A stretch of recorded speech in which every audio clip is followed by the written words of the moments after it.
Hello, good morning बेटा।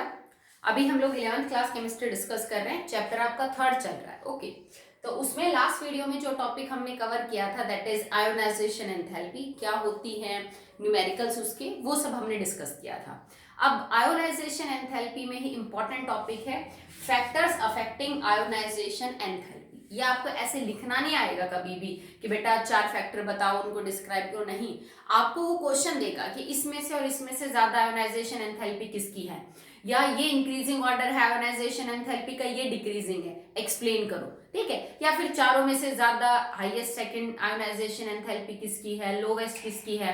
इस तरह से कोई भी क्वेश्चन आपसे पूछेगा जिसका रीजन समझाने के लिए आपको ये चीजें पता होना जरूरी है। ओके, सो कौन कौन से फैक्टर हैं जिन पे आयोनाइजेशन एंथैल्पी किसी भी एटम की डिपेंड करती है।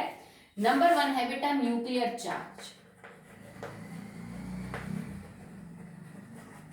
ठीक है, न्यूक्लियर चार्ज आप समझते हैं ना, force that holds electron together. Nucleus की जो ताकत है जो इलेक्ट्रॉन्स को पकड़ के रखती है, that is nuclear charge. Atomic size. Okay, third है penetration effect. Fourth one is screening और शील्डिंग इफेक्ट। स्क्रीनिंग भी बोल देते हैं बेटा इसको, स्क्रीनिंग या shielding effect. And the last one is electronic configuration.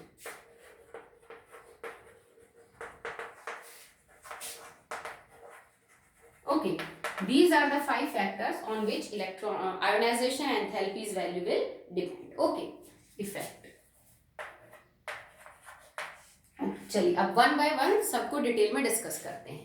सबसे पहला पॉइंट, न्यूक्लियर चार्ज।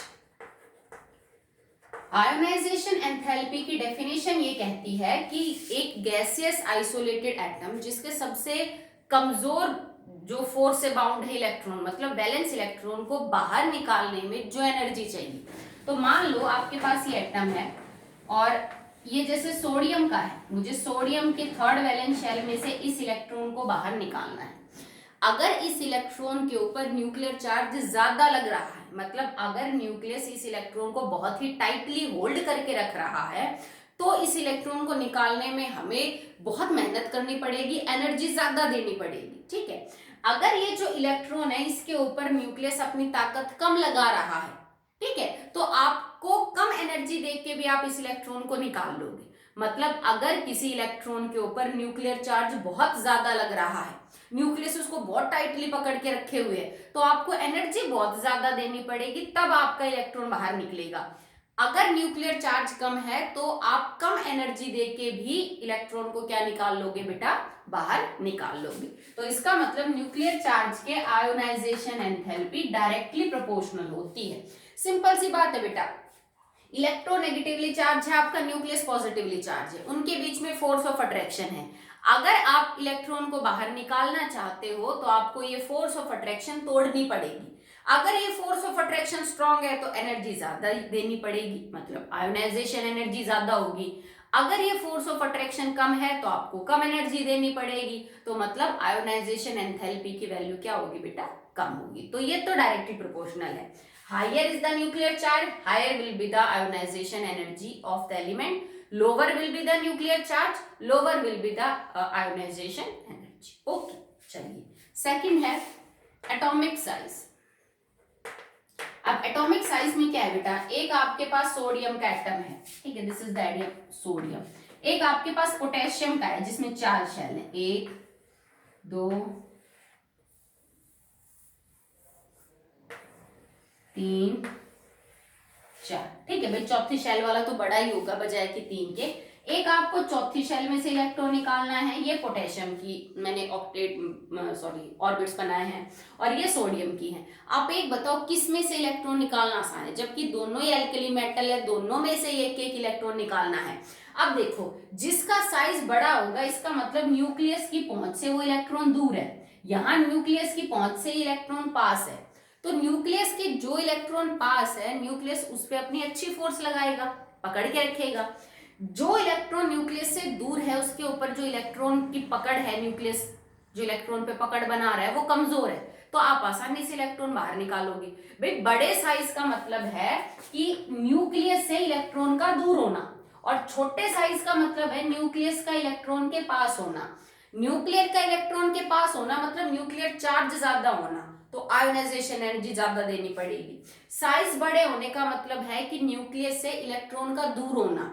अगर दूर होंगे तो इसका मतलब न्यूक्लियर चार्ज कम है, न्यूक्लियस ने बहुत टाइटली नहीं पकड़ रखा इलेक्ट्रॉन को, तो यहां से इलेक्ट्रॉन कम एनर्जी लेके क्या हो जाएगा, निकल जाएगा। ठीक है, तो अगर कोई पूछे सोडियम और पोटेशियम में किसकी ज्यादा आयोनाइजेशन एनर्जी, तो आप कहोगे कि सोडियम की ज्यादा है। क्यों? क्योंकि सोडियम का साइज छोटा है, सोडियम का इलेक्ट्रॉन हमें थर्ड ऑर्बिट से निकालना है, जबकि पोटेशियम का फोर्थ से, तो साइज के साथ इनवर्सली प्रोपोर्शनल है।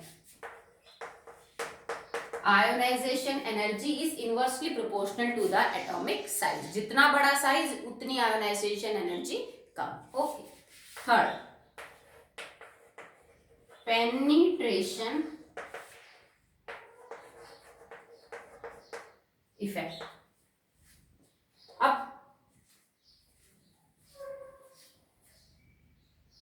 इन पेनिट्रेशन इफेक्ट, इसका क्या मतलब होता है बेटा, देखो कि जो सब शेल है आपके पास SPDF, उसकी सब शेल के अंदर से इलेक्ट्रॉन आपको बाहर निकालना है। ठीक है, हमें एक बात पता है कि प्रिंसिपल क्वांटम नंबर अगर आपका सेम है, जैसे मान लीजिए मैं 4 ले लूं प्रिंसिपल क्वांटम नंबर, तो न्यूक्लियस के सबसे पास होगा बेटा 4s, फिर होगा 4p, फिर होगा 4d और फिर होगा 4f। मैंने 4 इसलिए लिया क्योंकि इसमें चारों के चारों सब शेल मौजूद है, ये बात आपको पता है। इफ तो क्वांटम नंबर इज सेम, तो s सब शेल सबसे पास होती है न्यूक्लियस के, फिर p, फिर d, फिर f थोड़े दूर होते चले जाएंगे। तो पेनिट्रेशन इफेक्ट का मतलब है कि जिस सब शेल से आपको इलेक्ट्रॉन निकालना है वो न्यूक्लियस के कितनी पास है, भाई वो न्यूक्लियस को कितना पेनिट्रेट कर पा रहे हैं। ठीक है, पेनिट्रेट का मतलब होता है भेदना। ठीक है, कि पेनिट्रेशन इफेक्ट बेटा ऑर्डर ये रखता है, s का सबसे ज्यादा, p का कम, d का कम और f का सबसे कम। s सब शेल न्यूक्लियस के सबसे पास होती है, तो उसमें से इलेक्ट्रॉन निकालना सबसे मुश्किल होगा। 4s से इलेक्ट्रॉन निकालना मुश्किल है, 4p से थोड़ा आसान है, 4d से और आसान है और 4f से और आसान है। क्यों? क्योंकि 4s न्यूक्लियस के सबसे पास है, और सबसे पास होने के नाते न्यूक्लियस ने इनके इलेक्ट्रॉन को अच्छे से पकड़ के रखा है, तो तुम्हें यहां से इलेक्ट्रॉन निकालने में क्या होगी, दिक्कत होगी, एनर्जी ज्यादा खर्च करनी पड़ेगी बजाय कि 4p, 4d या 4f के इलेक्ट्रॉन निकालने में। तो पेनिट्रेशन इफेक्ट ये कहता है कि इलेक्ट्रॉन सब शेल में है, अगर वो सब शेल न्यूक्लियस के पास है तो उसमें से इलेक्ट्रॉन निकालने में ज्यादा एनर्जी लगेगी, अगर वो दूर है तो उसमें से एनर्जी निकालने के लिए आपको मेहनत, इलेक्ट्रॉन निकालने के लिए एनर्जी कम लगानी पड़ेगी। इस वजह से एक दो जगह आपको एक्सेप्शंस देखने को मिलेंगे, जैसे एक केस ले लेते हैं एल्यूमिनियम का और मैग्नीशियम का।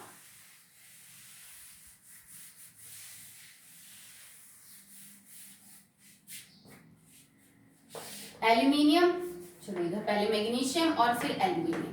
अगर मैग्नीशियम और एल्यूमिनियम में देखूं तो ये दोनों एक ही पीरियड के हैं, तो लेफ्ट टू राइट जाते हैं, तो आयोनाइजेशन एंथैल्पी क्या होती है बेटा, ज्यादा होती है। ठीक है, हमारा एक्सपेक्टेड ट्रेंड ये है, ठीक है, कि एल्यूमिनियम की ज्यादा होनी चाहिए थी मैग्नीशियम से। दूसरा, तुम इसको साइज से भी कंपेयर कर सकते हो, क्योंकि भाई एल्यूमिनियम का साइज छोटा है, मैग्नीशियम का साइज बड़ा है, तो एल्यूमिनियम की जो है वो ज्यादा होनी चाहिए थी और मैग्नीशियम की जो है वो कम होनी चाहिए थी। पर आप एक बार इनकी कॉन्फ़िगरेशन लिख के भी इस चीज को चेक करिए। मैग्नीशियम की आउटर इलेक्ट्रॉनिक कॉन्फ़िगरेशन है 3s2, इसकी है 3p3, 1 second, 3s2 3p1। Okay, इसकी कॉन्फ़िगरेशन है 3s2 3p1 और इसकी कॉन्फ़िगरेशन है 3s2। अगर आपको पहला इलेक्ट्रॉन निकालना है, मैं कंपैरिजन कर रही हूं बेटा between the first ionisation energy. अगर आपको फर्स्ट इलेक्ट्रॉन निकालना है तो वो मैग्नीशियम में 3s में से निकलेगा, लेकिन एल्यूमिनियम में जो आप फर्स्ट इलेक्ट्रॉन निकालोगे वो किस में से निकालोगे, 3p से निकालोगे। भाई जाहिर सी बात है, अगर न्यूक्लियस ये है तो 3s यहाँ होगा और 3p यहाँ होगा, 3s से इलेक्ट्रॉन निकालना मुश्किल होगा क्योंकि वो न्यूक्लियस के पास है, 3p से इलेक्ट्रॉन निकालना आसान होगा क्योंकि वो दूर है। तो साइज तो ये कहता है कि भाई एल्यूमिनियम की ज्यादा होनी चाहिए क्योंकि एल्यूमिनियम का साइज छोटा है, जबकि कॉन्फ़िगरेशन या यूं समझ लो आप पेनिट्रेशन इफेक्ट ये कहता है कि s में से इलेक्ट्रॉन निकालना मुश्किल है बजाय p से। तो इस वजह से एल्यूमिनियम की जो है बेटा वो होती है कम, और मैग्नीशियम की पहली आयोनाइजेशन एंथैल्पी क्या होती है, ज्यादा। ये हमारा एक्सपेक्टेड ट्रेंड था और ये मेरा एक्चुअल ट्रेंड है। और ये किस वजह से हुआ, क्योंकि जिस सबशेल में से इलेक्ट्रॉन निकालना था वो मैटर कर लिए यहाँ पे। यहाँ तुम पी से निकाल रहे हो, यहाँ तुम एस से। ये चीज तब काम में आएगी जब एन की वैल्यू सेम। अब आप 3s और 4p में कंपेरिजन 3s और 4p में कंपैरिजन नहीं कर सकते, हमने n की वैल्यू सेम ली, दैट्स व्हाई। ऐसा ये केस और भी है, बेरिलियम एंड बोरोन। अब बेरिलियम की कॉन्फ़िगरेशन क्या है बेटा, 2s2। बोरोन की कॉन्फ़िगरेशन 2s2 2p1। भाई सेम केस है, भाई होनी तो चाहिए थी बोरोन की ज्यादा, एक्सपेक्टेड है, साइज छोटा है, बेरिलियम का साइज बड़ा है, पर होता क्या है कि बोरोन की कम हो जाती है और बेरिलियम की ज्यादा हो जाती है। ये एक्चुअल ट्रेंड आपका। क्यों, क्योंकि बेरिलियम में से इलेक्ट्रॉन s में से निकलेगा, 2s में से, जबकि बोरोन में से इलेक्ट्रॉन 2p से निकलेगा। ठीक है, 2p दूर है और 2s का पास है, तो 2s का पेनिट्रेशन इफेक्ट ज्यादा है और 2p का पेनिट्रेशन इफेक्ट क्या है बेटा, कम। ठीक है, समझ आए, 3 पॉइंट हमारे हो चुके हैं। बात करते हैं अबाउट शील्डिंग या फिर स्क्रीनिंग इफेक्ट। ये चीज आप सभी समझ लीजिए, ठीक है, क्योंकि ये आपको इस चैप्टर में भी आगे भी बहुत जगह यूज करना पड़ेगा, शील्डिंग और स्क्रीनिंग इफेक्ट। इससे पीछे भी एक बार ये वर्ड आया था, तब मैंने आपसे बोला था बेटा कि जब इसको पढ़ेंगे आयोनाइजेशन एंथैल्पी में तो मैं बता दूं।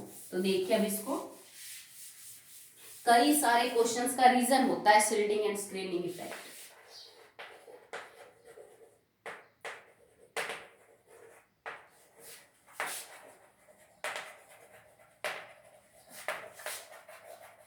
शील्ड का मतलब होता है बेटा किसी चीज को ढकना। देखो अब अभी अरेंजमेंट को समझो, ये न्यूक्लियस है, ठीक है, पहली शेल में 2 इलेक्ट्रॉन, दूसरी वाली शेल के अंदर 8 इलेक्ट्रॉन,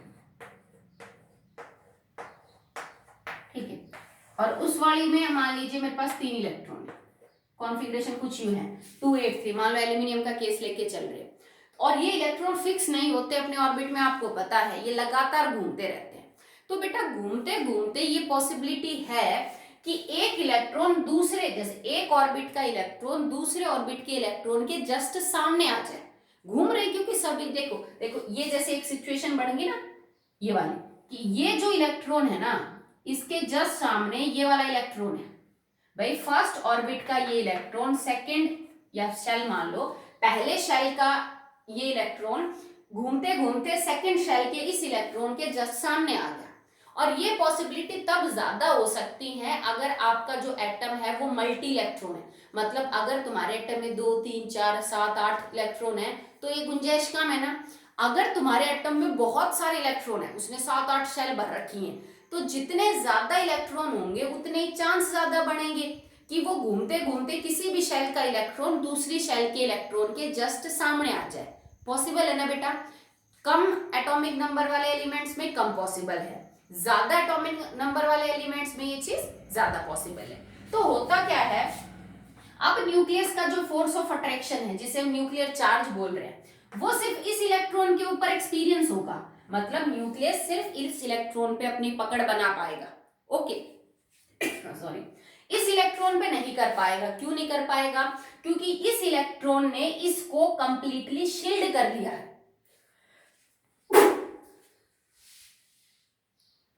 आप कह सकते हैं कि इस वाले इनर शेल के इस इलेक्ट्रॉन ने आउटर शेल के इस इलेक्ट्रॉन को कंप्लीटली शील्ड कर लिया। ठीक है, यहीं से ये वर्ड निकल के आया स्क्रीनिंग और शील्डिंग इफेक्ट। ठीक है, अब देखो, अब न्यूक्लियर चार्ज किसकी वजह से होता है बेटा, न्यूक्लियस जब इलेक्ट्रॉन्स को फोर्स ऑफ अट्रैक्शन से अपनी तरफ खींचता है, अपनी तरफ करता है, उसको हम न्यूक्लियर चार्ज बोलते हैं। तो हमने तो क्या माना कि हमारा जो न्यूक्लियर चार्ज था ना वो 13 इलेक्ट्रॉन्स की वजह से होना चाहिए था। भाई एल्यूमिनियम में 13 प्रोटॉन और 13 इलेक्ट्रॉन, न्यूक्लियर चार्ज इस हिसाब से आना था। पर इस इलेक्ट्रॉन के ऊपर तो न्यूक्लियस का चार्ज लगा ही नहीं, क्योंकि इसने इसको ढक लिया। तो इसका मतलब न्यूक्लियर चार्ज हमने जितना एक्सपीरियंस करना था हम उतना नहीं कर पाएंगे। मतलब ये एक्सपेक्टेड था कि एक्सपेक्टेड न्यूक्लियर चार्ज होना था 13 इलेक्ट्रॉन और 13 प्रोटॉन्स की वजह से, बट एक्चुअली में जैसा इस एक के साथ हुआ और के साथ भी हो सकता है कि एक्चुअली में न्यूक्लियर चार्ज कम लगा, जितना उम्मीद थी उतना नहीं लगा। क्यों नहीं लगा, क्योंकि कुछ इलेक्ट्रॉन घूमते घूमते अपने से पीछे वाली शेल के इलेक्ट्रॉन्स को ढक ली, और ढकने से उन ढके हुए इलेक्ट्रॉन्स पे न्यूक्लियस का चार्ज लगा नहीं, तो न्यूक्लियर चार्ज उम्मीद से कम हुआ, और जो एक्चुअली में चार्ज निकल के आया, actual nuclear charge that is experienced is called effective nuclear charge, effective nuclear charge। तो अब ये ही वर्ड यूज करोगे आप बार बार, ठीक है, not nuclear charge, effective nuclear charge, क्योंकि अक्सर मल्टी इलेक्ट्रॉन एटम्स में एक दो या ज्यादा इलेक्ट्रॉन्स इस तरह से ढक लिए जाते हैं, तो हम जितनी उम्मीद करते हैं न्यूक्लियर चार्ज उतना नहीं होता, उससे कम होता है, और ये जो कम है, जो एक्चुअली में न्यूक्लियर चार्ज फील हो रहा है, उसको हमने किसका नाम दिया है, इफेक्टिव न्यूक्लियर चार्ज। ठीक है, आप कैसे पता करोगे कि किसी भी एटम के अंदर इफेक्टिव न्यूक्लियर चार्ज कितना है या फिर एक्चुअली चार्ज कितना है, तो इसको हम लिखते हैं Z इफेक्टिव से। Effective nuclear charge of any atom is equal to Z effective, और ये किसके बराबर है, total nuclear charge, total nuclear charge, ठीक है, जो आप मतलब आपको लगता है कि आपको एक्सपीरियंस करना चाहिए था, Z माइनस में screening constant, screening constant that is Z star. ठीक है, तो इससे पता किया जाता है, sorry Neeta star not Z star, ठीक है, तो इससे पता किया जाता है कि what is actually effective nuclear charge. तुमने टोटल चार्ज जितना एक्सपीरियंस करना था माइनस में स्क्रीनिंग कांस्टेंट, स्क्रीनिंग कांस्टेंट जो है ये आपका नीटा स्टार होता है, जिसकी वैल्यू अलग अलग होती है, आपको बुक में भी मिल जाएगी, तो वो वैल्यू घटा के आप एक्चुअली पता कर सकते हो कि कितना जो है वो इफेक्टिव न्यूक्लियर चार्ज है। ये जो स्क्रीनिंग और शील्डिंग इफेक्ट है ये कब अराइज होता है बेटा, जब वैलेंस शेल के इलेक्ट्रॉन आपस में रिपल्शन फील करते हैं, तो उसकी वजह से स्क्रीनिंग इफेक्ट जो है वो अराइज होता है, और इसी वजह से आयोनाइजेशन एनर्जी गेट्स अफेक्टेड। कैसे हो गया अफेक्टेड, सुनो देखो, तुमने एक्सपीरियंस किया, जैसे मैंने इसका केस समझाया, अब अगर ये इसको ढक सकता है तो ये वाला इलेक्ट्रॉन इसको भी ढक सकता है, ढक सकता है ना। अब आप ये सिचुएशन समझो, एक इलेक्ट्रॉन या इसको मैं थोड़ा सा साइड में कर देती हूँ और इस इलेक्ट्रॉन को इस इलेक्ट्रॉन के जस्ट सामने कर देती हूँ, बेटा ये प्रोबेबिलिटी की बात है, ठीक है, कभी कभी ऐसा होता है। तो अगर मेरे को एल्यूमिनियम का पहला इलेक्ट्रॉन निकालना है, the first ionisation energy of aluminium, तो मुझे एक इलेक्ट्रॉन इस शेल से निकालना है, और मान लो इलेक्ट्रॉन घूमते घूमते ये इलेक्ट्रॉन इसके जस्ट सामने आ गया, तो इस इलेक्ट्रॉन के ऊपर तो न्यूक्लियस अपनी फोर्स लगा नहीं पाएगा, ये न्यूक्लियस की पकड़ इस पे से कमजोर हो जाएगी। तो आप बताओ कि आयोनाइजेशन एंथैल्पी कम देनी पड़ेगी कि ज्यादा, भाई कम ही देनी पड़ेगी ना। अगर ये इलेक्ट्रॉन यहाँ होता तो न्यूक्लियस इसको अट्रैक्ट करता अपनी तरफ, तुम्हें एनर्जी ज्यादा लगानी पड़ती, तब इलेक्ट्रॉन बाहर होता। अब इस इलेक्ट्रॉन ने इसको शील्ड कर लिया, अपने पीछे ढक लिया, बिल्कुल ढाल हो गया ये, ठीक है, इस वजह से इस इलेक्ट्रॉन के ऊपर अपना चार्ज लगा नहीं पाया न्यूक्लियस, ठीक है, तो इसका निकलना आसान हो जाएगा। इसका मतलब इफेक्टिव न्यूक्लियर चार्ज अगर कम है तो इलेक्ट्रॉन आसानी से निकल जाएगा, भाई इफेक्टिव न्यूक्लियर चार्ज इस पे कम लगा ना, तो इसका मतलब इलेक्ट्रॉन आसानी से निकल जाएगा और आयोनाइजेशन एनर्जी आपको कम देनी पड़ेगी। तो इफेक्टिव न्यूक्लियर चार्ज जितना कम होगा उतनी ही आयोनाइजेशन एनर्जी आपको कम देनी पड़ेगी। और इफेक्टिव न्यूक्लियर चार्ज कम और ज्यादा कब हो सकता है, ड्यू टू स्क्रीनिंग और शील्डिंग इफेक्ट। अगर स्क्रीनिंग या शील्डिंग इफेक्ट होगा तो इफेक्टिव न्यूक्लियर चार्ज कम होगा, ठीक है भाई, जो ज्यादा बड़े एटॉमिक नंबर के एलिमेंट है उनमें ये गुंजाइश बहुत है, तो उनमें स्क्रीनिंग और शील्डिंग इफेक्ट काम करता है, तो उनमें आयोनाइजेशन एनर्जी कम मिलेगी। अगर आपके पास कोई ऐसा एटम है जिसमें इलेक्ट्रॉन कम है, जिसमें ये स्क्रीनिंग और शील्डिंग इफेक्ट वाला इतना काम नहीं कर पा रहा, तो मतलब हर इलेक्ट्रॉन न्यूक्लियस से कनेक्टेड है फोर्स ऑफ अट्रैक्शन से, वहां इलेक्ट्रॉन निकालना क्या होता है बेटा, मुश्किल। तो ग्रेटर इज द स्क्रीनिंग और shielding effect, lesser is the effective nuclear charge and lesser will be the ionization energy. Lesser will be the screening or shielding effect, more is the effective nuclear charge and more is the ionization energy. Okay, चलिए अब इसका last point बचता है, that is electronic configuration. अब electronic configuration वाले point में आपको specially एक चीज ध्यान रखनी है, बेटा आयोनाइजेशन एंथैल्पी का अगर मैं ट्रेंड की बात करूं ना ग्रुप और पीरियड में, तो आप यही कहोगे लेफ्ट टू राइट बढ़ेगी, टॉप टू बॉटम घटेगी। पर इसमें कई सारे एक्सेप्शन हैं, और वो एक्सेप्शन इन्हीं पांचों पॉइंट्स में से किसी एक या दो पॉइंट्स की वजह से देखने को मिलते हैं। कि आप आंख बंद करके नहीं कह सकते कि लेफ्ट टू राइट बढ़ेगा, टॉप टू बॉटम घटेगा। इसमें जगह जगह एक्सेप्शन मिलेंगे, क्योंकि पांचों में से कहीं ना कहीं एक पॉइंट कह रहा होगा कि बढ़ेगी, एक कह रहा होगा कि घटेगी। फिर हम ये देखेंगे कि डोमिनेट कौन सा करता है, उस वजह से आपका फाइनल रिजल्ट निकल के आएगा। ओके, तो चलिए last one is electronic configuration. इसका मतलब हम यहाँ पे प्राइम फोकस रखेंगे on exactly half filled and fully filled electronic configuration. किसी, ये बात हम ऑलरेडी सेकंड चैप्टर में कर चुके हैं बेटा, कि एग्जैक्टली हाफ फील्ड और एग्जैक्टली फुल्ली फील्ड जो इलेक्ट्रॉनिक कॉन्फ़िगरेशन है वो बहुत स्टेबल होती है, ठीक है, क्योंकि उनमें सिमेट्री होती है, नंबर ऑफ एक्सचेंज बहुत पॉसिबल होते हैं इलेक्ट्रॉन्स के, जिस वजह से एक्सचेंज एनर्जी रिलीज होती है। तो अगर आपकी कॉन्फ़िगरेशन एटम की एग्जैक्टली हाफ और फुल्ली फील्ड है, तो उसमें से इलेक्ट्रॉन निकालना बड़ा मुश्किल होता है। कैसे, देखो नाइट्रोजन और ऑक्सीजन का अगर मैं कंपैरिजन करूं तो ऑक्सीजन का साइज छोटा, नाइट्रोजन का बड़ा, मतलब ऑक्सीजन की आयोनाइजेशन एनर्जी ज्यादा और नाइट्रोजन की कम होनी चाहिए। साइज का फैक्टर तो यही कहता है, लेफ्ट टू राइट जाएंगे तो। पर एक्चुअली में ये तो तुम्हारा एक्सपेक्टेड ट्रेंड है। एक्चुअली क्या है, नाइट्रोजन की ज्यादा है, ऑक्सीजन की कम है। कारण क्या है कि नाइट्रोजन की आउटर इलेक्ट्रॉनिक कॉन्फ़िगरेशन है 2p3 और ऑक्सीजन की है 2p4। 2p3 का मतलब है p ऑर्बिटल का एग्जैक्टली हाफ फील्ड होना, और 2p4 का मतलब है एग्जैक्टली हाफ फील्ड से एक इलेक्ट्रॉन फालतू होना। तो अगर मैं फर्स्ट आयोनाइजेशन एनर्जी की बात करूं तो नाइट्रोजन में से पहला इलेक्ट्रॉन निकालना मुश्किल है। क्यों? क्योंकि उसको देने के बाद इसकी exactly half field configuration disturb हो जाएगी। तो नाइट्रोजन नहीं चाहता, आपको बहुत एनर्जी खर्च करनी पड़ेगी तब ये पॉसिबल होगा।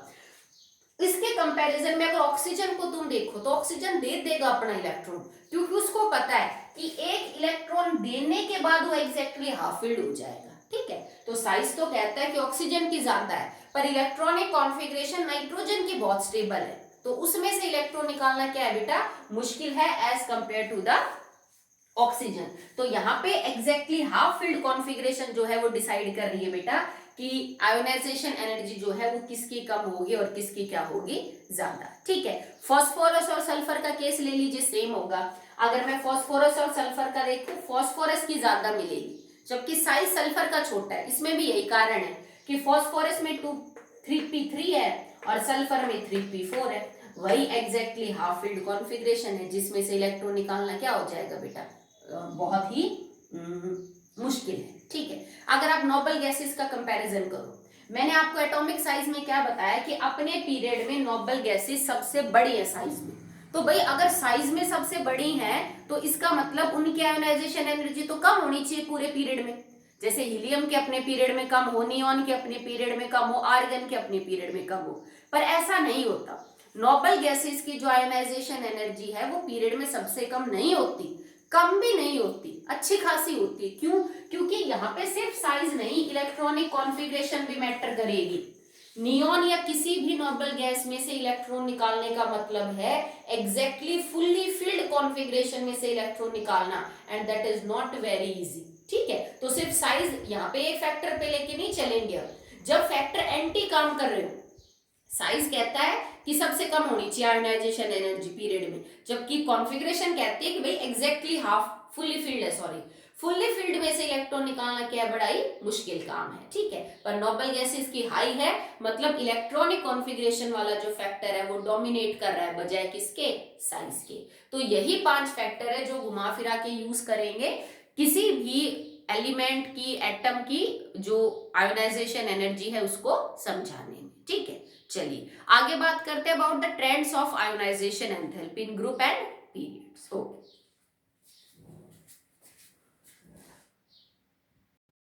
The trends in the ionisation energy. तो सबसे पहले बात करते हैं इन पीरियड। तो पहले मैं जर्नल लिख देती हूँ, फिर 1 to 1 बात करेंगे। पीरियड्स में going from left to right it increases, and in group going from top to bottom it will decrease. Simple सा ये है।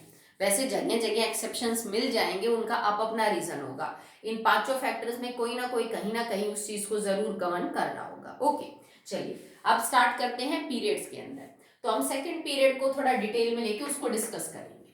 तो सेकंड पीरियड में सबसे पहले lithium, beryllium, boron, carbon, nitrogen, oxygen, fluorine and neon. तो देखो, अगर मैं लिथियम से बेरिलियम की तरफ जाऊं तो लिथियम से बेरिलियम का साइज छोटा है। साइज छोटा है तो बेरिलियम की आयोनाइजेशन एनर्जी ज्यादा, मतलब लिथियम और बेरिलियम में बेरिलियम की आयोनाइजेशन एनर्जी ज्यादा और लिथियम की कम है। क्यों? क्योंकि बेरिलियम का स्मॉल साइज है, स्मॉल साइज, और इसका बड़ा है, इसका बिग है। सिंपल है, ठीक है। बेरिलियम से अगर मैं बोरोन की तरफ जाऊं तो ये एक्सेप्शनल केस है, मैं बता चुकी हूं। बेरिलियम में आपको इलेक्ट्रॉन निकालना है 2s2 से और इसमें निकालना है 2p1 से, ठीक है। सॉरी, यहां s पास है और p दूर है, तो इसकी हो जाएगी कम, बेरिलियम की ज्यादा होगी और बोरोन की हो जाएगी कम।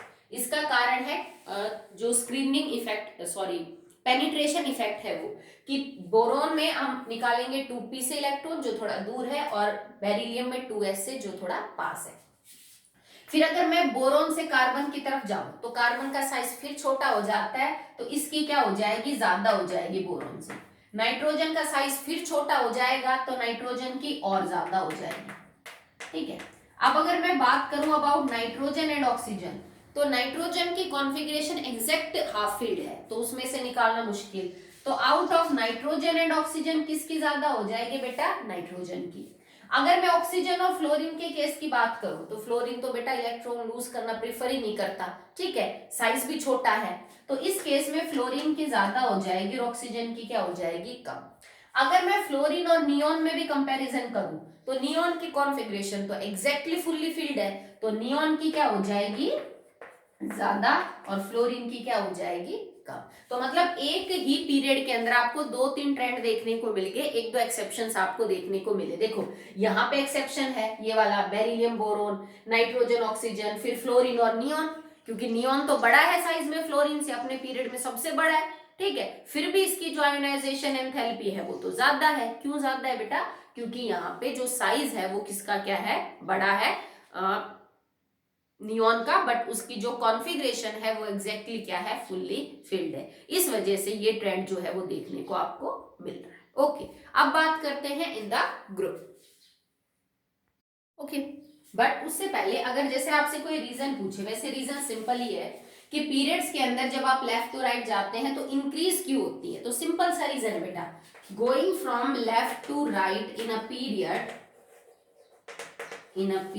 effective nuclear charge increases, effective nuclear charge increases, ठीक है, क्योंकि उसी शेल के अंदर 1 by 1 इलेक्ट्रॉन ऐड होते हैं, तो न्यूक्लियस बहुत टाइटली होल्ड करके रखता है इलेक्ट्रॉन को। इफेक्टिव न्यूक्लियर चार्ज बढ़ता है लेफ्ट टू राइट जाते वक्त, that's why the ionisation enthalpy should increase, ठीक है। बट 1-2 एक्सेप्शन है जिनका आप अपना रीजन है।